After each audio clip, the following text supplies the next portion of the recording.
awesomeness, of course, by celebrating National Hobby Month right here on Studio 10. The best part is the fact that this is in January, Yes. so we can kick off the new year with new interests, new passion projects, with a new guest. Exactly, Thank you. and someone who's literally kind of pulling all the strings together is Sabrina from Fun with Sticks and Strings. Happy Monday! Thank you so much for having me. I'm so excited.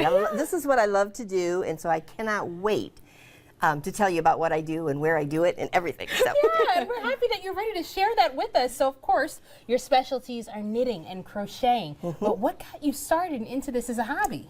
When I was really young, both my grandmothers, my mom's mom and my dad's mom, they knit, and so they taught me, and I watched them do it. And so for years, you know, we just played around scarves back and forth, nothing too major.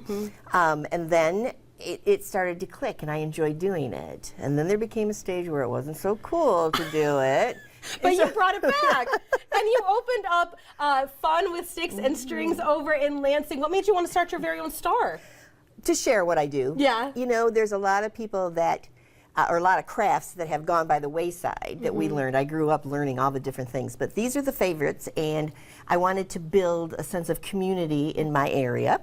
So I have fun having everybody there, and we have couches and chairs, and we sit together, and we knit and crochet, and we just laugh and have a good time. So all inclusive. I want everyone to be able to come. Okay, well, having a good time is, of course, one of the benefits of learning this skill. But how else can this be helpful in our daily life? It is a relaxing, once you learn.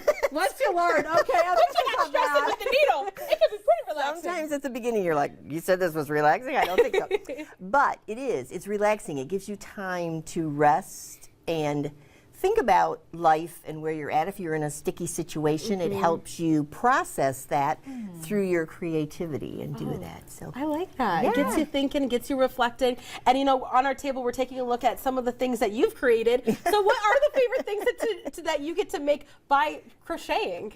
crocheting is different than knitting, so we're gonna talk about that in a little bit. But I have had fun with, and this is silly, but I think people should be whimsical, and I tell my knitters that, and that's creating some of these silly little. They're called amigurumis, which in Japanese means small doll. Okay. Most of them are crocheted with a single crochet. They don't require a whole lot of different stitches to know, just be able to play with them. So this is my little octopus. My granddaughter wanted an octopus. So I made her an octopus, and it's named Kinsley. Kinsley. And then one of the other wonderful features of crochet is you can sort of design as you go, which you really can't do that so much in knitting. So this started out as just a rectangle. And then we pulled one side together and we crocheted down here.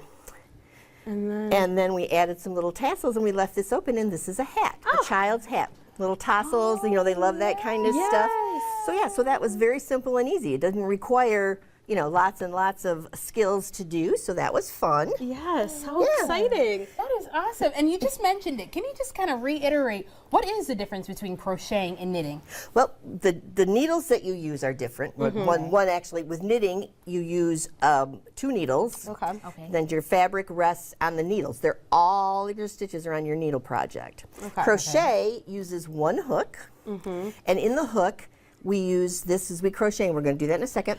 It's just 1 stitch at a time. So you only always have 1 stitch on your hook when you finish. So it makes it fun. It's easy to put down and pick back up and start. But there is sort of a difference in the outcome of the project. So I have a knitted hat, which the stitches are a little close together, and a crochet hat, which you can sort of see the stitches a little bit more. Oh, interesting. Yeah, so you can create some of the same things with knitting and crocheting. They just have a little bit of a different look to them. Needles to knit, hook to crochet. Yep. There you go. Gotcha. We're already halfway there, which is good because you said it. Sabrina is sticking around with us so we can learn how to begin crocheting, and we want you to learn with us. So definitely stick around. Literally, stick. Where's the stick? A needle. There you go. All next. Stay with us.